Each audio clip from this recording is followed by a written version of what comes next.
We spend a lot of our time at work, and certainly at work there are pressures, there's obligations, a lot of things we deal with, and certainly one of the things we deal with is stress. And maybe when we're at work we just don't eat that well. You get the idea. Sometimes we just don't treat ourselves correctly when we're at work. Hi, I'm Dr. Brian McDonough, and welcome to Primary Care today on ReachMD. And today our topic is increasing workplace wellness and the relationship with perhaps feeling better and also decreasing workplace violence. As stress has occurred, we've seen more of these issues. My guest today is Joy Stephenson-Laws. Joy Stephenson-Laws is founder of Proactive Health Labs. It's a revolutionary nonprofit healthcare company. It provides education and tools needed to achieve optimal health. She's also the author of Minerals, the Forgotten Nutrient, Your Secret Weapon for Getting and Staying Healthy. But when we talk about this and we talk about work, there's a lot of pressure there. There's a lot of wellness issues. Tell me what we're doing wrong. I think one of the things that we definitely can do better is educating our staff. There's so many wellness issues that our staff at work are not aware of. And as employers, I think it behooves us to recognize that the more educated they are about their health and how to stay well, the more productive our staff will be and more benefit to us as employers. And wellness is not just about getting a flu shot. It's more than that. And being educated about our health has to do a lot with understanding our medications that we take, what the side effects are going to be, what those medications are doing, if the medications are robbing our bodies of certain minerals or nutrients that we would ordinarily need to stay well, what we can do to put them back. If we take simple things like if we take antibiotics, down the road we might need to supplement with probiotics or identify those foods that are necessary to replace the good bacteria. So there's so many things that employees may not know, and I think education plays a big role. Education about our health plays a big role in making us better employers and employees. So, for example, one of the things that came up recently was women who go through that period in life, such as menopause, or mood change. We get depressed, and that affects the workplace as well. Well, there are things that we need to learn about ourselves to perhaps feel better about ourselves, and all that obviously falls under the category of education. And those are the things that we try and make, the workplace aware of so that they can pay better attention to their health and understand how their bodies work and the need to be so much more aware about our nutrition, aware about what nutrients are, what they do, how they affect our lives, things like that. So in a nutshell, that's what we're about. Joy Stephenson-Laws is our guest, and she is a healthcare attorney. She's a business owner. And if you look at these numbers, and this is one of the reasons why I wanted to do this interview, according to the U.S. Occupational Safety and Health Administration, approximately 2 million workers are victims of workplace violence every year, and the number is increasing. Even more alarming is that homicide is the fourth leading cause of workplace death. It's really expensive. The cost is about $55 billion when you add it all together. And when we look at these numbers, they are dramatic. We have a lot of physicians who listen to this show. They're obviously taking care of patients who either work in the workplace or are employers. They also have their own people working for them in their own organizations. Tell me a little bit about some of the things you can do to make it a healthier environment. Like you said, it's not just wellness and taking vitamins and eating fruit. There's a lot more to it. Of course. There are things like, as I started to say before, if you're taking medications, you have to be aware what the potential side effects can be. Or if you're an employer and you have a snack bar or you have a vending machine in your organization, just be aware that there are certain foods that are going to make it more likely that your staff don't produce really well. So just little things like those. If you see somebody who is stressed out, if you're constantly having deadlines, for example, I have a law firm, and that's one of those areas, law is very stressful.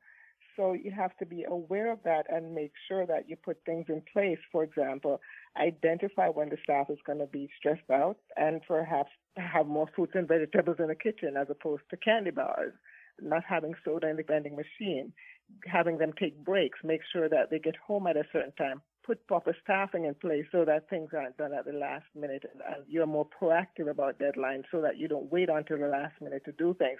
There's so many things that we can do within the workplace to reduce the likelihood of stress playing such a big role in our lives.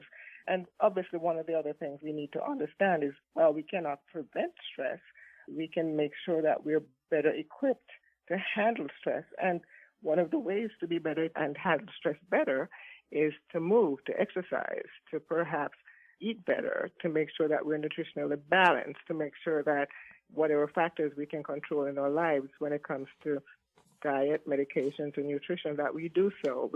And then that's where education comes into play. So there are many things that we as employers can do to make sure that our workplace is a lot better and friendlier so that our employees don't go bonkers.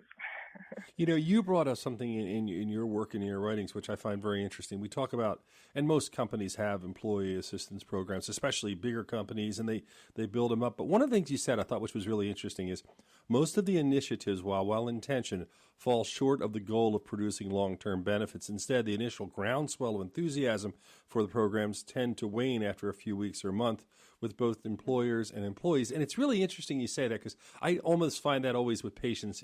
When I'm a patient or if I'm treating patients, you got to lose weight, you got to exercise, and everybody gets all excited. And then it starts to wear off. This seems very similar. Mm-hmm. That's so true. And I guess many times when people talk about workplace wellness, they're thinking, oh, maybe I'm a little bit overweight, I need to lose weight. It's more than that. It's not about giving your Fitbit and you get all excited and all your staff goes on walks or they take the stairs or they go to a gym. That definitely wanes after a couple of weeks, because it's a lifestyle change that involves not only physical activity, it involves being educated about your health in such a way that you can actually make long-term changes in your lifestyle. And it's not just about weight. It's, for example, understanding that water is important. So when in a workplace, as an employer, make sure that your staff has access to water and good quality water, not just having access to sodas, Diet Cokes or whatever. It's important for them to understand the important role that water plays as a critical nutrient in our body and why we need it. It's important to understand that every so often your employees need to get out and go leave their desk area and take a walk so that they can relax, get fresh air, breathe, and come back so that they can be more productive. So it's just explaining to staff members why they need to do these things. Not that if somebody tells you need to do it or you heard that you're supposed to do it, tell them why. And constantly check in. Things like, I know this might be, simplistic, but understand that they're critical nutrients that we need to live. And these are the things that keep us healthy. And that's one of the things Proactive Health Labs is about, is explaining to people that it's not about having enough protein or carbohydrates or even water. There are things like fats and minerals and vitamins. We wrote about minerals for a reason. And the reason we did that is because things like depression, illnesses like depression, there are many studies that show that illness is affected by certain minerals. And it's not just about having too little of the minerals. You can have too much. So the important need for testing, these are all things that are important for staff to understand and learn about themselves so that it can be healthy and be more productive and less depressed in the workplace. My guest is Joy Stephenson-Laws. She is a lawyer, and I'm Dr. Brian McDonough, your host on Primary Care today here on ReachMD. And I wanted to ask you, now a lot of people are interested, they're interested in wellness, they're interested in workplace and those sorts of things. But my question is, why did you take it to this level? What was it that made you even more interested in helping? Oh, my goodness. Well, I'm an employer, and I saw the difference that it made in my workplace when my staff was educated about taking care of themselves. It affects productivity in a very positive way. The healthier your staff, the healthier you are as an employer. You have less stress. You have more productivity. You have happier staff. It makes a huge difference in their mentality, on a daily basis. So it was something that affected me personally, and it affected me by making changes within my own organization. It affected me positively. And I figured if it worked for me, it should work for others as well. And when you read about all the incidences in the workplace that were negative, be it depression, be it violence, these are things that I think as a society we want to reduce. And the more steps we take to make the workplace more friendly, my personal belief is that there will be less violence. We only have a couple minutes left, but I wanted to ask you, I mean, we've seen it with these episodes at schools, which are just devastating, but we also see in the workplace a growing number of incidents where people come in with guns and they shoot people, and they've got these semi-automatic weapons. I mean, whatever you want to say, a lot of people getting hurt. Is this related to changes in the stress? Is this just the environment we live in? Have you been able to see any connection between whether it's the way we're working? Because we didn't see this happen at this kind of level 15, 20 years ago. Yeah, that's correct. My personal belief is that when people take action like that, it's because they're imbalanced. You get super angry. You lose self-control a lot easier when you're not balanced. And by balance, I mean both physically and mentally balanced, nutritionally balanced, etc. There's so many things that can happen to your personality. You can get depressed. You can get anxious. You can get annoyed really easily if you don't take care of yourself and be aware of how your lifestyle affects your moods.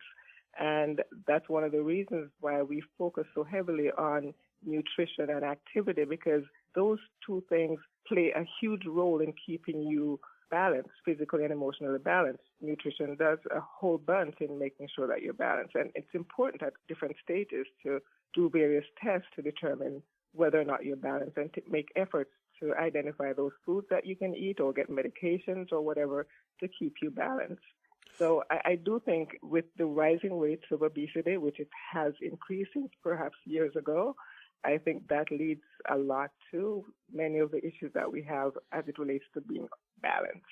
Joy Stephenson-Laws, I want to thank you for joining us on Primary Care today on ReachMD. I really appreciate your taking the time. Any final point you want to make or something we didn't talk about? No, just in general, how important it is as consumers to make sure we learn as much as possible about our bodies and utilize the valuable information that we get from our healthcare partners, such as doctors and nurses, to take care of ourselves.